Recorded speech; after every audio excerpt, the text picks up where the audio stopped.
It is lights out, and we are racing in MotoGP here in Emilia-Romagna. And once again, Jorge Martin has made the perfect launch away from second on the grid. He's on the inside of Pecco Bagnaia. He's in a little bit hot though. Around the outside though will go Bagnaia, and Bagnaia, listen to the roar of the Italian fans. Martin got the drop on the world champion into turn one, but running hot, and Bagnaia now just where he wanted to be in first. Bastianini and Binder were bumping elbows on the way down to turn one. It has not been a good start for Marc Marquez, who's at the inside of Fabio Quartararo. He has not made progress from 7th on the grid. So how much already may Martin come to ruin, regret that little mistake running in hot in that second corner, because he opened the door and allowed Bagnaia to sweep into the lead. Oh, Bastianini, big moment on the front end there with a new front tyre and a full fuel tank into turn 8 he went. He was almost down there, wasn't he, Bastianini? There he is though in 3rd place. Acosta having a look at his fellow KTM rider Brad Binder. Marc Marquez is now next behind them. He passed Marco Bezzecchi into Quetch. Came from a long way back but got the move done. He's up to 6th.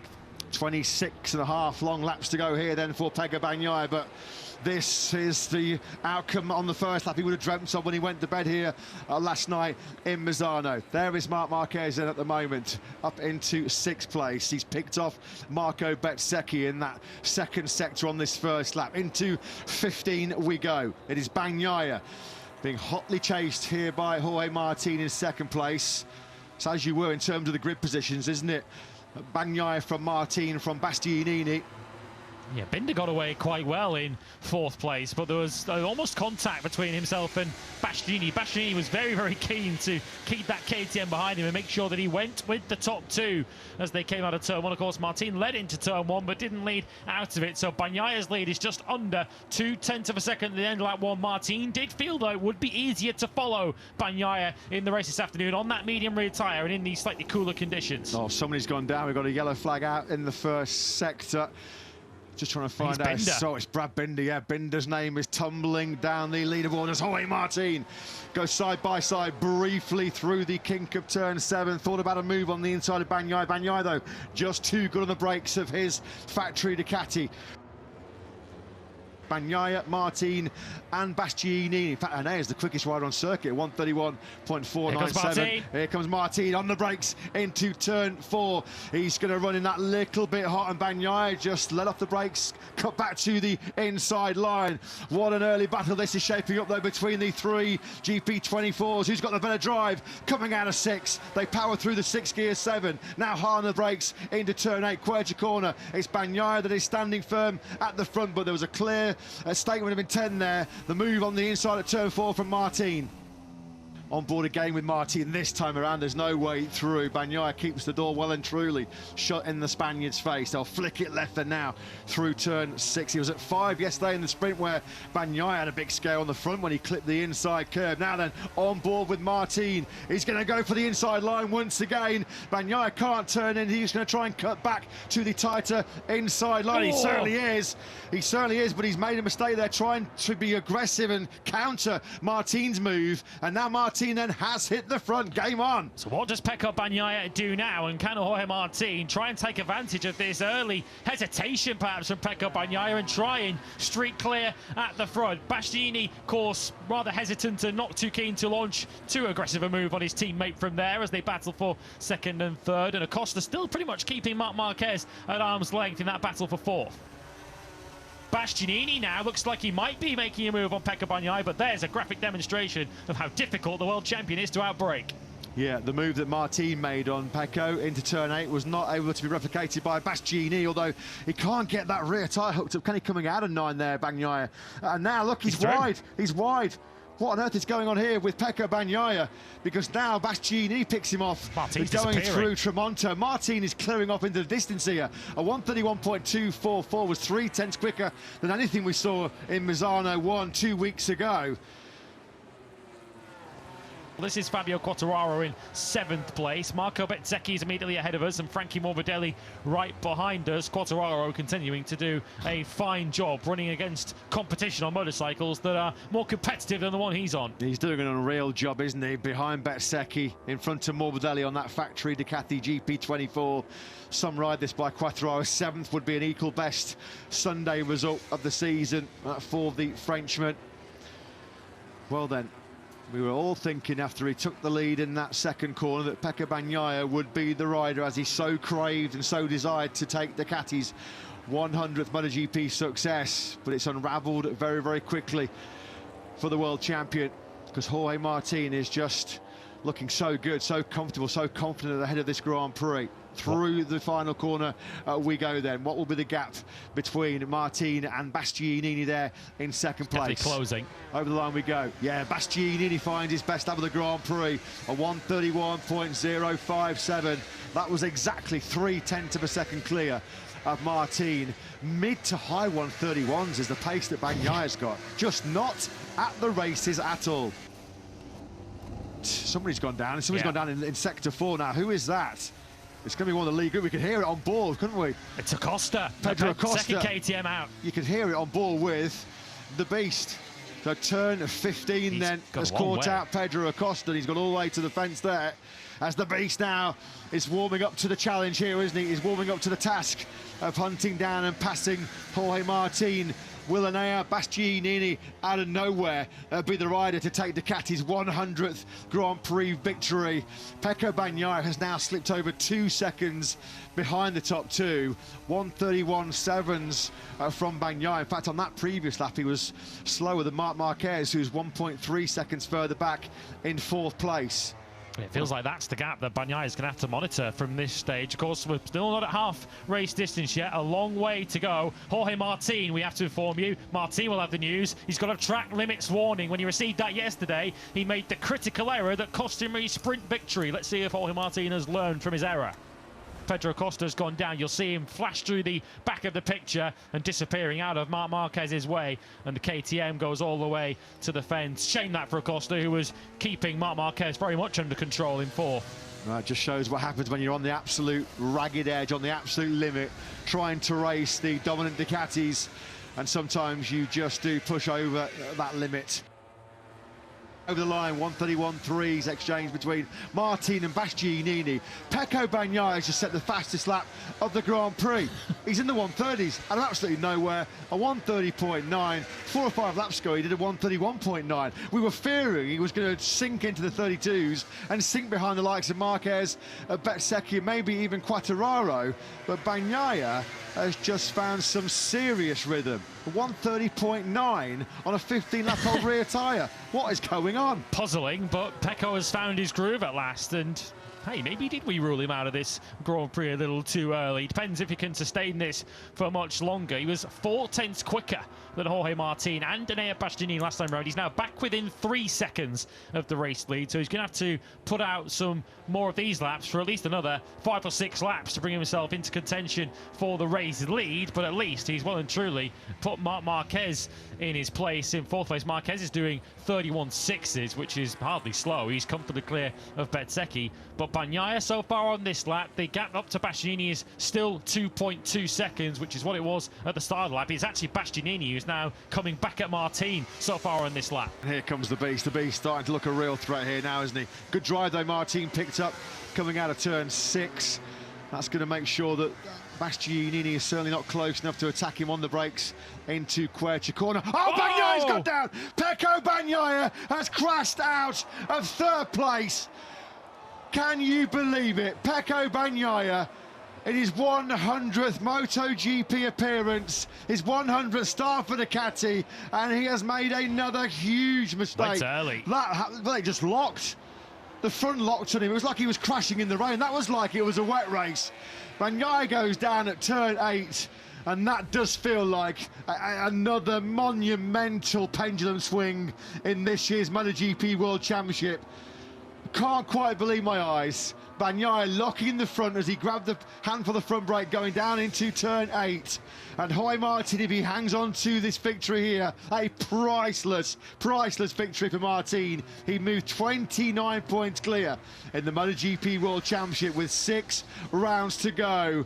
How significant could that mistake be from Bagnaia? I was just about to say, Bagnaia is really closing. On the lap that he crashed, the gap was down to just 1.6 seconds between 2nd and 3rd. That, of course, now is a much bigger gap back to Marc Marquez, who now inherits that podium position. Pecco Bagnaia has taken plenty of Sunday wins this year, but we have also seen plenty of DNFs for the reigning world champion. Add another one to the list, and after Martin dropped the ball a couple of weeks ago here and handed the initiative to Bagnaia, it's role reversal 2 weeks on at Misano. Bagnaia is out of this Misano Grand Prix. This was all about supposedly being a Bagnaia celebratory Sunday. It seemed like it was his destiny to win Ducati's 100th MotoGP race, but they have all disappeared in a huge cloud of dust as the beast then now keeps the pressure on Martin. 2015 right here in front of his home crowd. Bastianini won his first ever Grand Prix and the Moto3 World Championship. It's more home success coming the way of the 23. Fabio Gian Antonio, incidentally, has been given a long lap penalty, his second penalty in the last 24 hours. Look at Bastianini closing right up to Jorge Martin. This is not a Jorge Martin who looks like he would quite happily settle for second place. He's going to defend here for all he's worth. A long way back in third place. 7 seconds back in third place is Marc Marquez. A solid third place, though, good for his championship aspirations for the 31-year-old Spaniard. 3 laps to go then here in the Emilia-Romagna Grand Prix. Jorge Martin hard on the brakes into turn 1. When will Bastianini think it's his moment? His time to strike. Through 3 we go. 3 to go here then.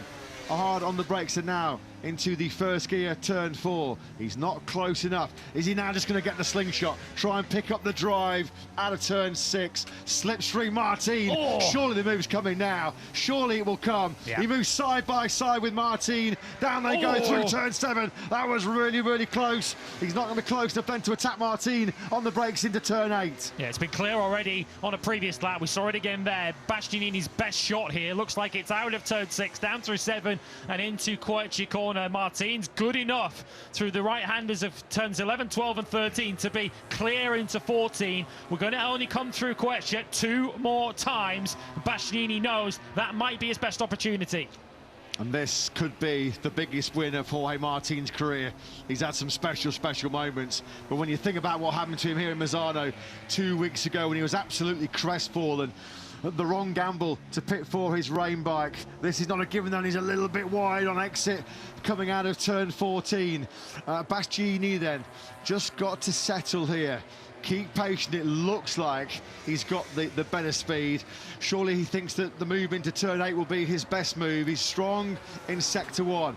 2 now to go here in Misano. Less than 2 tenths covering the top 2. And Martin now will know where that attack is going to come, so he has to focus on getting turns 4, 5 and 6 absolutely right. Surely Bastianini's going to launch one into the Rio corner of turn 4. It'll be a brave and bold move from there. Martin on that slightly tight to line. Yes. Bastianini now will get the slingshot through 5 and try and follow him through 6 to attack into Quercia. So much faster through 4 and 5 is Bastianini. Somehow though Martin picks up the drive grip coming out of turn 6. It looks like the beast has the better edge grip, but the better traction, the better drive grip is coming from Martin's Pramac Ducati GP24.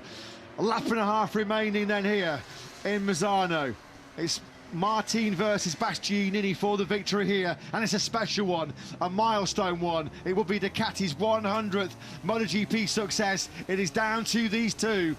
Last time we had an Emilia-Romagna Grand Prix in 2021, and there Bastianini on the final lap at turn 14 overtook a rider who was about to become world champion. Of course, we're a long way from that for Jorge Martin, but he desperately wants to be world champion, and he needs to try and keep Enea Bastianini at bay. This is turn 14 as Martin takes that tighter inside line, and he just parks it on the apex, and Bastianini has nowhere to go. These are 5 huge points for Bastianini, 5 huge points for Martin, and 5 huge points for Pecco Bagnaia, who was already a very frustrated and angry spectator here in Misano. 1 lap to go, 4.2 kilometres remaining.